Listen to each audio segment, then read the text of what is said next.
Ladies and gentlemen, welcome to another episode of Project Egg. Today, we have the absolute pleasure to be speaking with Dr. Ivan Misner. Now, Ivan, I do want to say thank you so much for coming on the interview and just share a little bit about how we met and your background. We did an interview not too long ago, and at that time we discussed how you were the founder of BNI, the world's largest networking organization. You're an author. You've done so many things in your life, and it is truly a pleasure to have you on the workshop today. So welcome. Thanks. I appreciate you bringing me over to talk. Absolutely. So, today we, as we discussed previously, we're really going to jump into a few concepts that are key pieces of a new book that you've just launched. Now, can you tell us a little bit about the book, Who's in Your Room? Yeah, so imagine that you live your life in one room, and that one room has one door, and that one door is an enter-only door. So that when people come into your room and into your life, they're there forever. You can never get them out. Now, luckily, it's a metaphor, but I'll argue that maybe it's more than that later, but luckily it's a metaphor. So if that were true, Ben, would you be more careful about the people that you let into your life in the future? I absolutely would. Yeah, that's what everybody says. So our argument is then why aren't we? Why aren't we more careful about the people we let into our life? Because I believe it's more than a metaphor. So I would love for you to think right now, and all of the listeners, viewers, think for a moment about somebody that used to be in your life, that you got them out of your life. But I want you to think about all of the problems they created, whether they were toxic or drama laden or whatever it was. Mm-hmm. Now, you don't have to tell everybody who it was, but do you have somebody in your head? Yeah. Okay. Do you remember what it is they did that you just drove you nuts? Oh, yes. Okay. So here's our argument. They may be out of your life, but they're still in your head. And if they're in your head, they're in your room. And if they're in your room, they're in your life. Because every decision you make for the rest of your life will be based in part on the experiences that you've had with people in the past.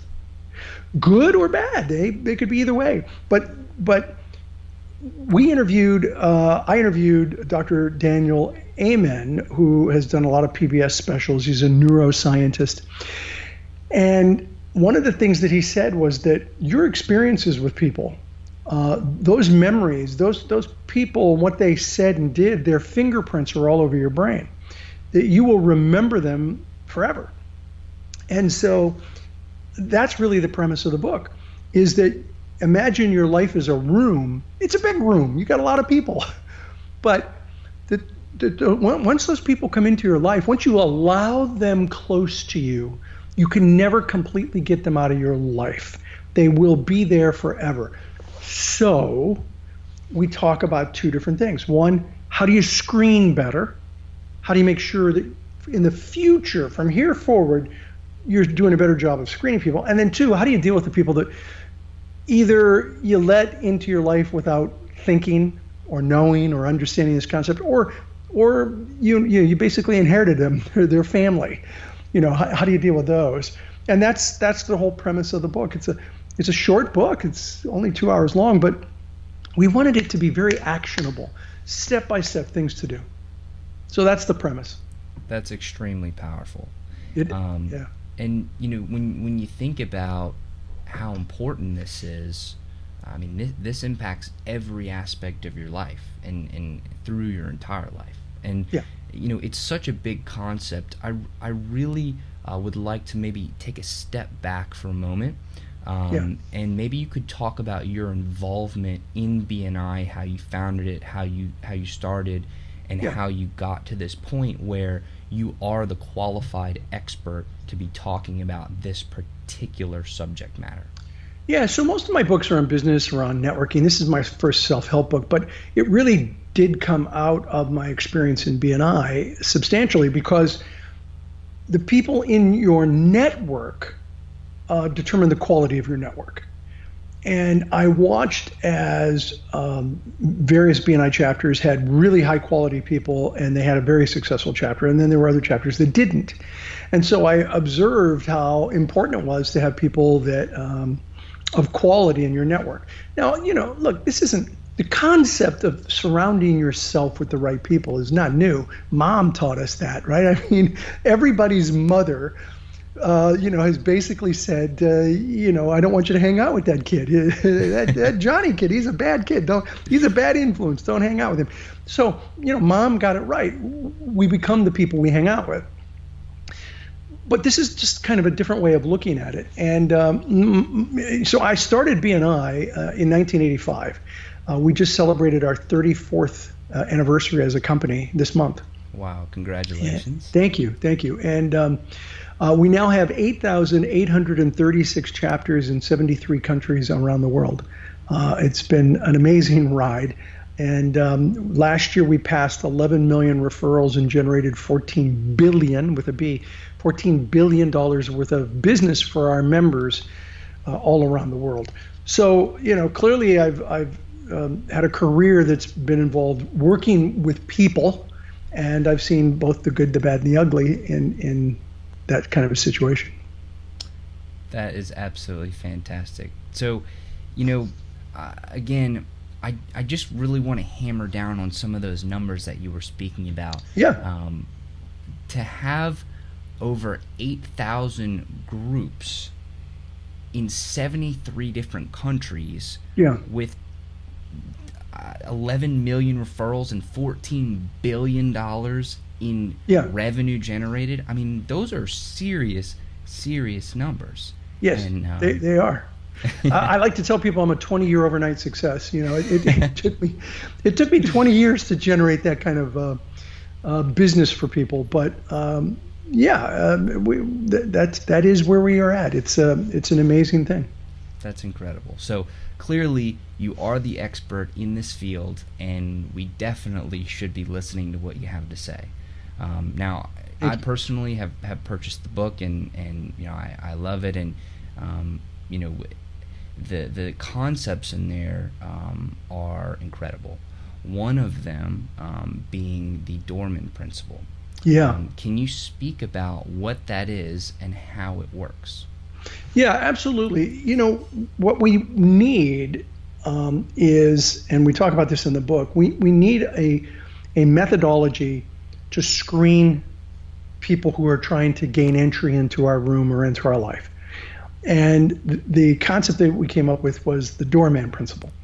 And you could call it whatever you want. You can call it your guard. You could call it your door person. You can call it a bouncer. Whatever you want to call it. We called it the doorman. And the doorman is like the doorman to a hotel. You allow entry or you stop entry. And the doorman, and so we're not suggesting you go out and hire a doorman. That's not necessary. The Doorman Principle is your conscious and subconscious mind. So that you need to listen to your subconscious mind when all of a sudden you just have a bad feeling about this person that's trying to gain entry into your life. But you also have to have a conscious approach. So we believe you have to train your doorman how to screen, which means train yourself. We all talk, we have conversations in our head, right? At least I hope we do. I know I do. So I'm hoping I'm not the only crazy person. So I have conversations. I think about situations. And so what we're suggesting is that you not only have a subconscious reaction, but you have a conscious reaction to people who are trying to gain entry into your room. So the Doorman Principle is an extremely important one. And the way you train the doorman is by understanding your values. So you got to get really good with your personal values. When you're good with your personal values, Then you can train the doorman. Now, when I talk to people about values and I say, so tell me your top 5 values, people go, well, honesty. It was, okay, good. What are the other 4? And they hem and they haw. Most people can't just, give their personal values quickly. So what we do in the book is we have a couple of very simple exercises, and we have links where you can go deeper, where you can really go deep with your values to understand what your values are, because you don't know who to screen if you don't understand what you're looking for. So I'm going to give you a technique now that we have in the book, but if I had to, when you write a book, I don't know, Ben, if you've done books, but if you write a book, once it starts coming out and you start talking, you wish, oh, gee, I should have done it this way instead of that. If I had to do the book over again, I would start this chapter with this concept.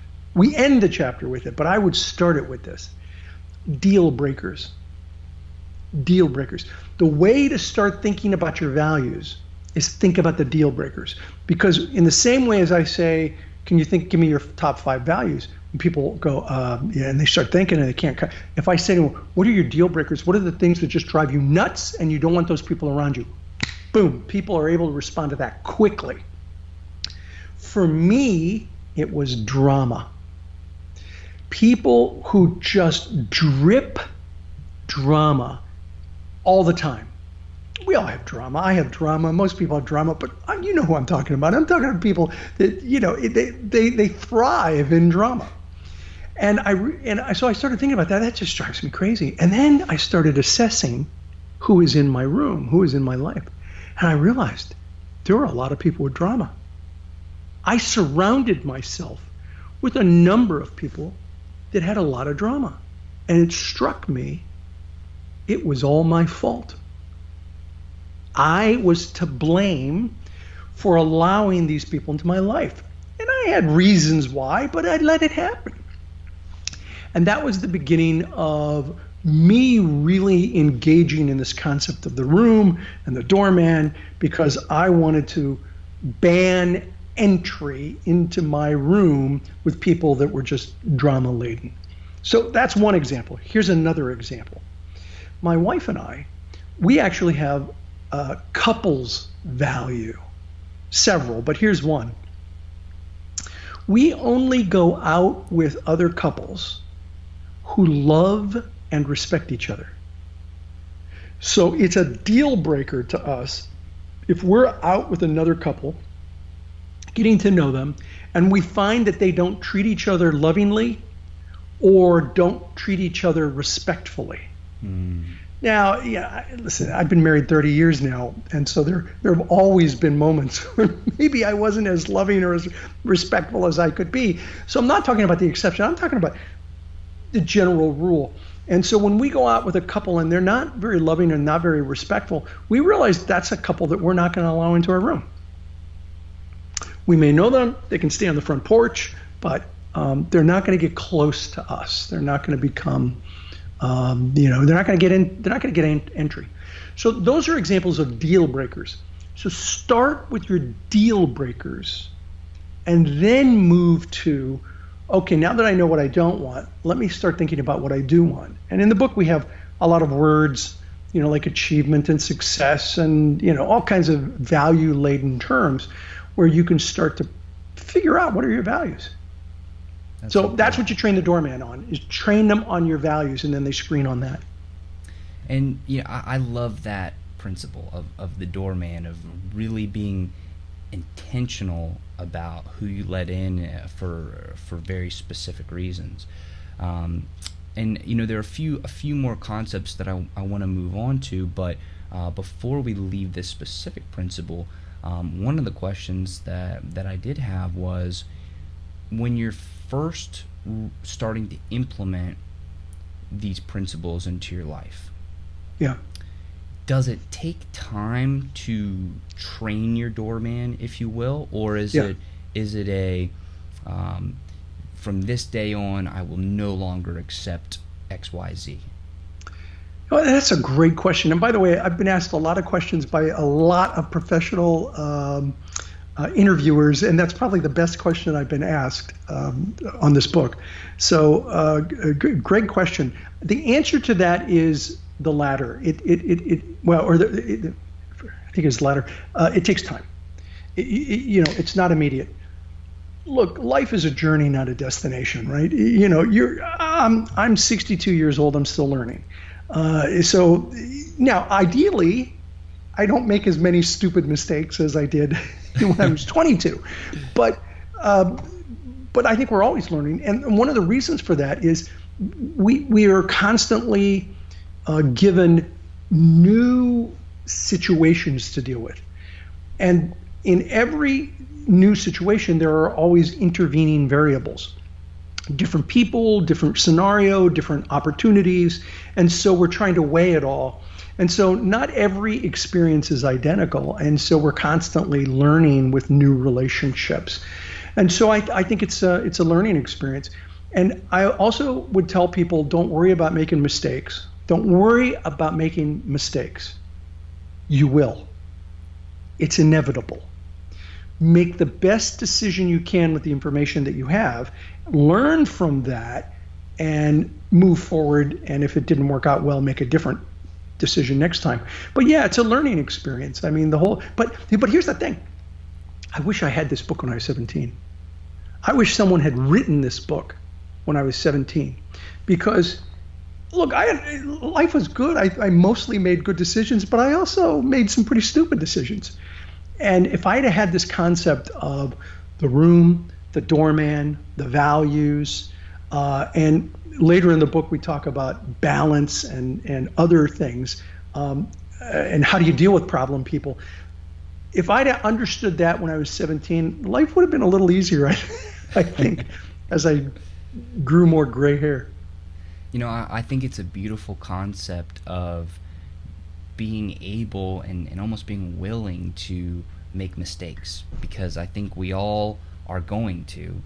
And I think, recognizing that beforehand could save some of the pain of when, they actually happen.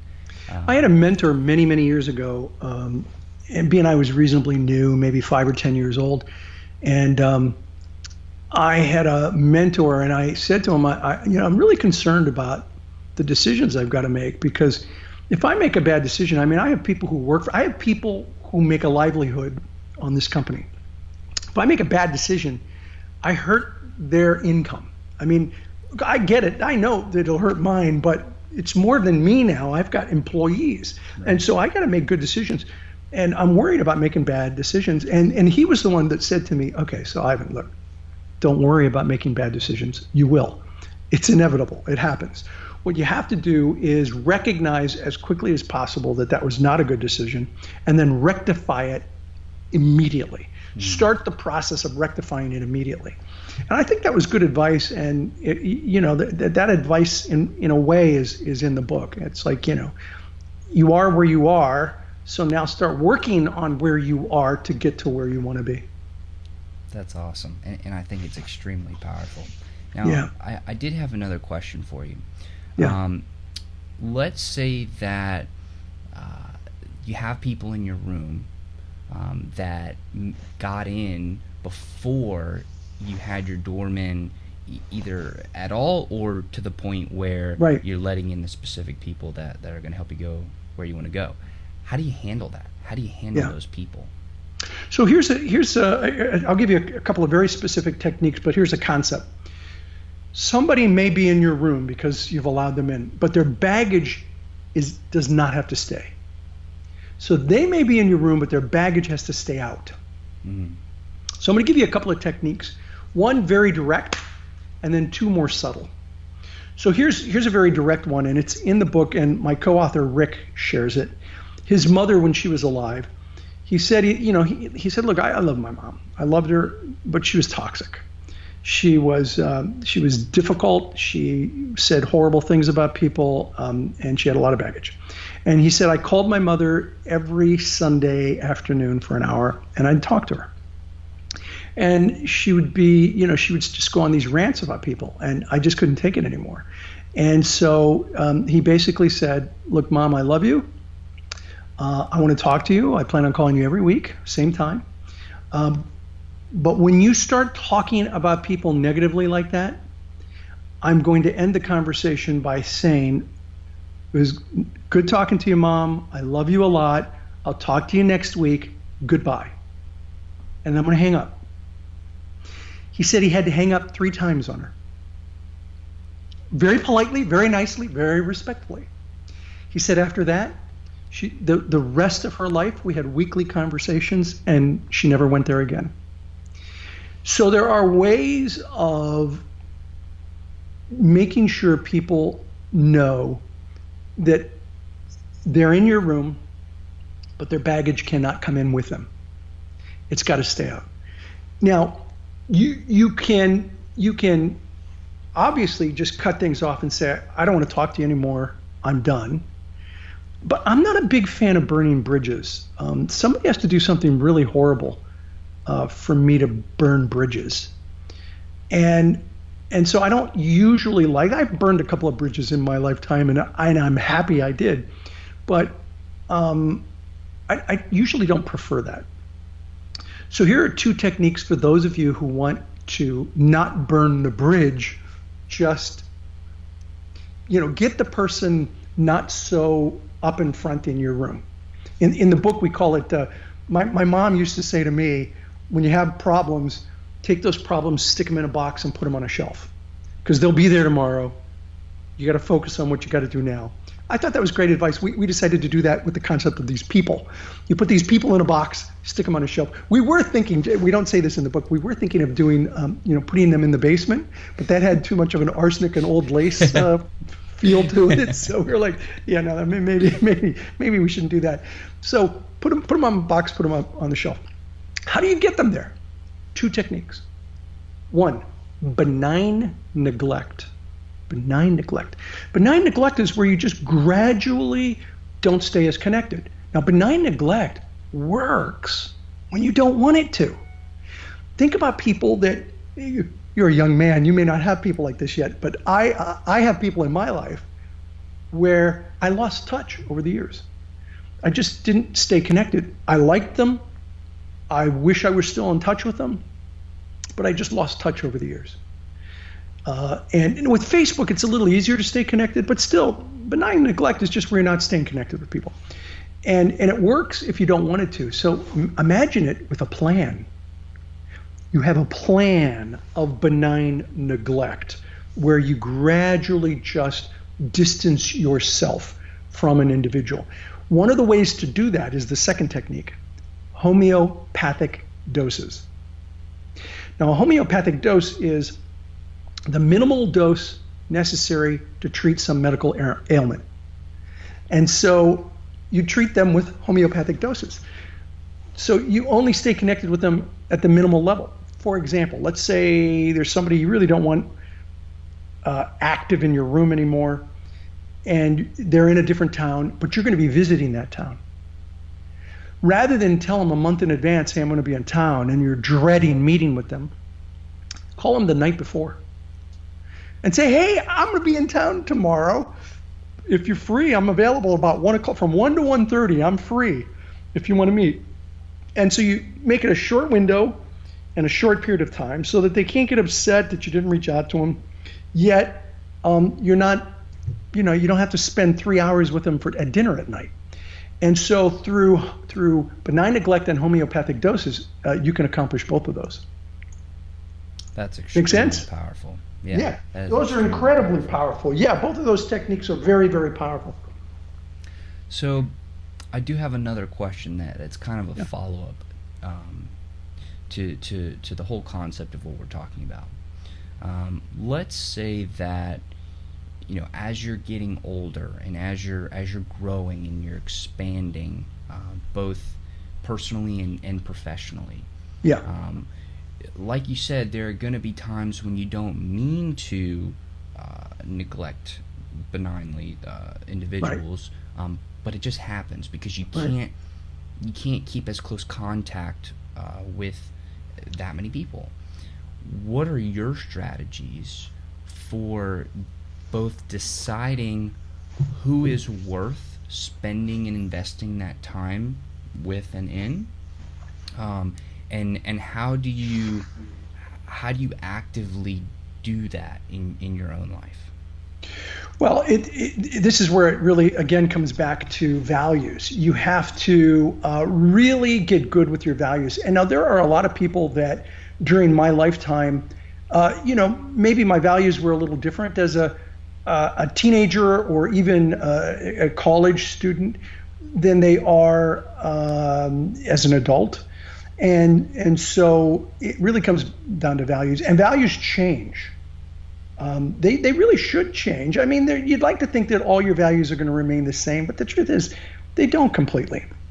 And so you want to every now and then evaluate what your current values are and determine whether this person is congruent with that.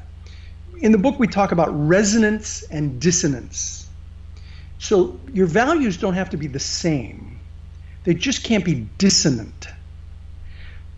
In the book, we talk about this example, and I've seen this live. It's amazing. If you had two pianos side by side, I'm not a musician, so I may not describe this right, but if you have two pianos side by side and you strike a key and you keep your foot on the pedal, the second piano, that key will hum on the string of the second piano. I think you have to put the foot down on that too. It's described in the book. Stuart's a musician, so he describes it in the book. That's resonance. When one string resonates with another, when one person resonates with another. So the values don't have to be the same. They just can't be dissonant, where your values are completely incongruent with their values. And sometimes over your lifetime, your values may become different, and so then they're dissonant. And when you have values that are dissonant or incongruent, then that's time for you to start applying benign neglect and homeopathic doses. Does that make sense? That makes a ton of sense. Yeah. That makes a ton of sense. So for somebody who is, let's say, a little bit younger like myself, they're either thinking about starting a business, or they want to start a business, or they have already started a business and they're seeing some success. Yeah. What question or questions should somebody in my position be asking somebody as experienced and intelligent and accomplished as yourself that we would not think to ask? So one of the things that you probably want to ask is you want to talk about values in the interviews. And when I was a management consultant 30 plus years ago, I trained HR departments on interviewing, and one of the questions that I asked was a question about values, and I would tell people there are no right or wrong answers here. Here's a list of values. What resonates more with you? Because you want to make sure that the person you're hiring has values that fit with what you're looking for. For example, when we bring in B&I directors, if one of their top values is wealth, they're in the wrong spot, because at least a director consultant, which is a part-time role, they're not going to become wealthy, and they're not going to be happy with this. But if their values are education, helping, supporting people, if their values are lifelong learning, then they're going to be happy in the role, because that role gives them opportunities for lifelong learning. It gives them opportunities to help people, but they're not going to become wealthy as a part-time director in B&I. And so what that does is that allows for a dialogue.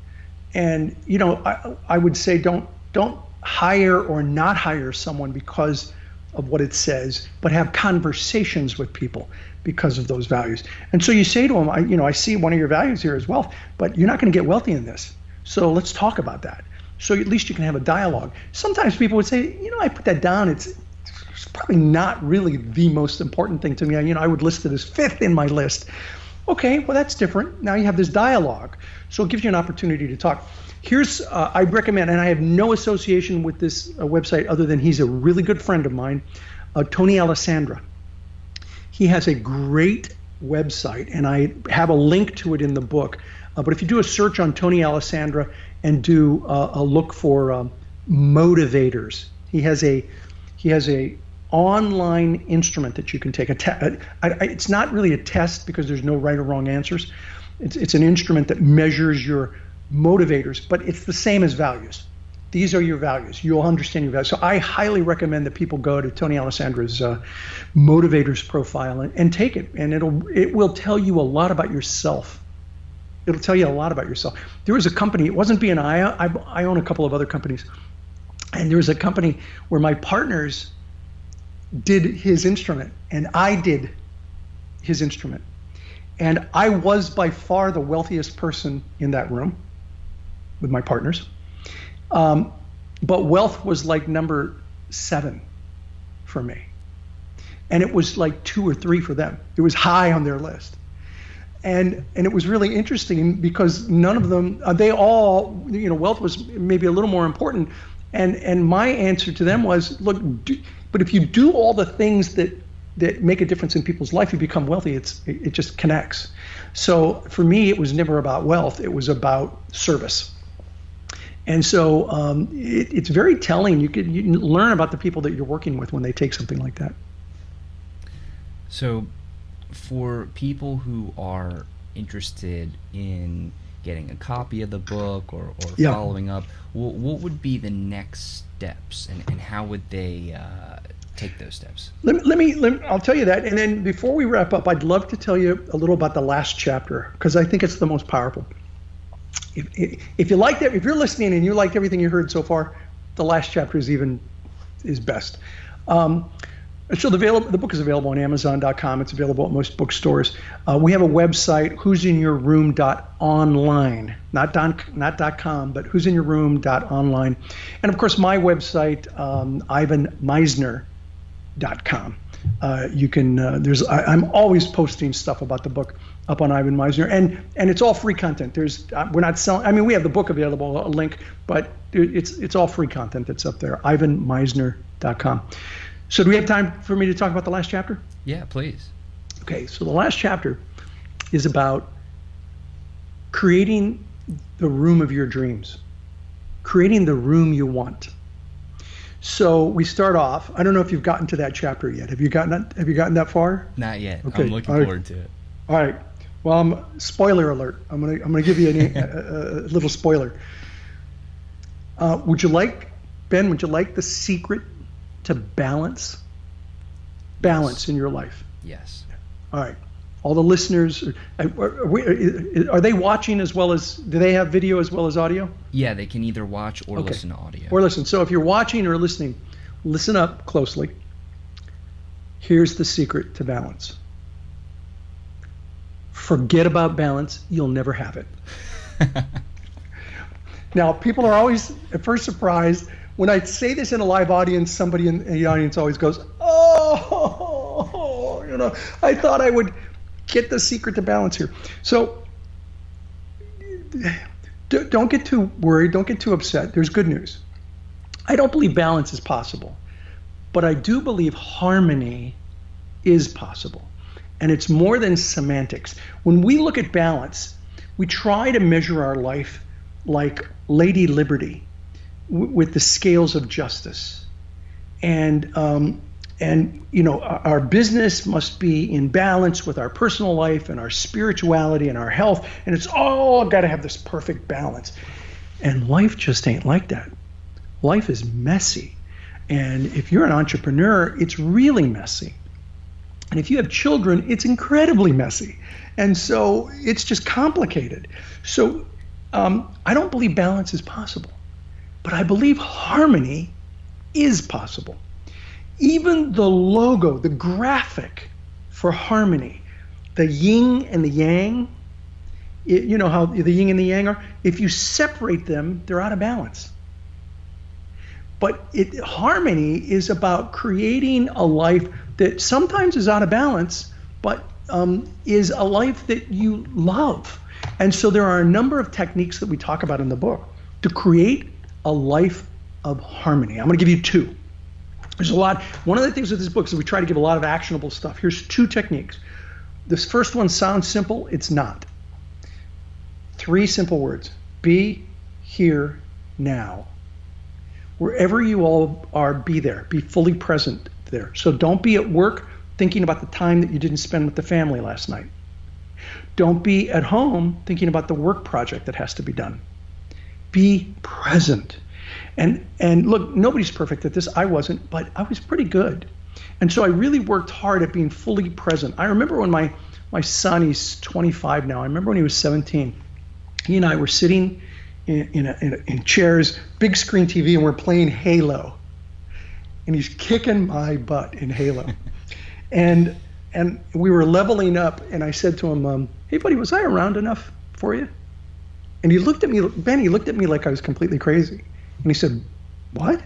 I said, was I around enough for you? He said, you're around all the time. I said, well, I travel like every other week. I'm gone for 3 or 4 days. He said, yeah, I guess. But it's like when you're here, you're here. So can we get back to the game now? And I'm like, yeah, we can get back to the game now. And so to me, that was such a huge win because it really just meant that I had done a pretty good job of being present as much as possible. That's a tough one, but the more you can do it, the better, the more of a life of harmony you'll create. Here's one more, so I'll give you 2. Practice letting go and holding on. It all comes back to values. What do you value most?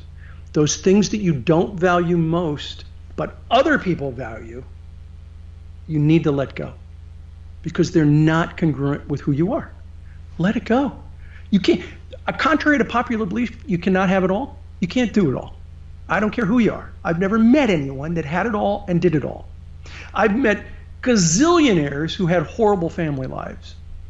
I've met poor people. I grew up in a poor family that had a wonderful family life. So you can't have it all. That's okay. But so you have to practice letting go. And at the same time, you have to hold on with dear life for those things that are important to you. So those things that are resonant with your values, hold on to them. And those things that are not, let go of them. There's somebody else that can do that better than you. And so there's 2 techniques. I have like 5 or 6 or 7 techniques in the book on how to create a life of harmony. So you've understand the room concept, you understand the doorman, you understand the values, you know how to deal with the people in the room. Now, how do you live in the room? And that's the last chapter. And I hope your viewers have a chance to check out the book. We hit #1 in self-help on Amazon last month. So, wow, that's incredible! Congratulations on that. Thank you. And again, thank you so much for coming on and sharing with us some of those core concepts. I want to personally, encourage all of the viewers and listeners to please go check out the book. It's packed full of some incredibly life-changing information and actionable things that you can really see a difference in once you start to implement. Thank you, Ben. And anyone who's interested in BNI, go to BNI.com. We've got 8,800 chapters around the world. Fantastic. So, again, thank you so much, Ivan, for coming on. I really do appreciate it. And everybody else who's listening, thank you all so much for everything that you do and for supporting the show and for listening. I love you guys, and you're the reason that we do it. So this has been another Project Egg episode, and thank you so much. Talk to you soon. Thanks, Ben.